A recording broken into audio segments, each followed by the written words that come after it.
No votes are being cast in the Republican primary race this week, but there's plenty of action in the weeks to come.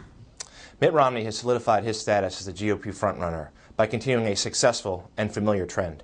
Every time he's taken a loss, usually in a state where he's failed to connect with the GOP's right-wing base, he has mounted a successful comeback. Each time, he buries his opponents with ads and then posts a strong victory in a bellwether state, the latest of which was Illinois last week.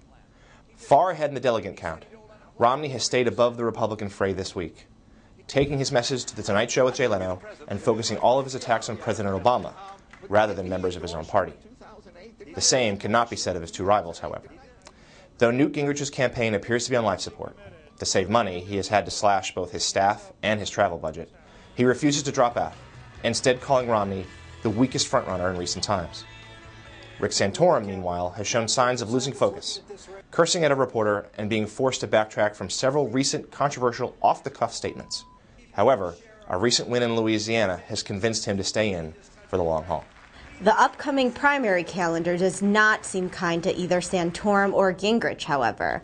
Next week, voters will go to the polls in 3 places: Washington, D.C., Maryland, and Wisconsin.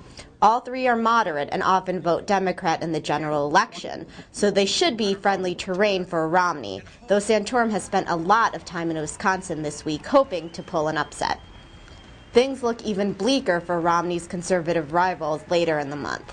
5 states, all in the Northeast, hold their primaries and should provide victories to the former governor of Massachusetts.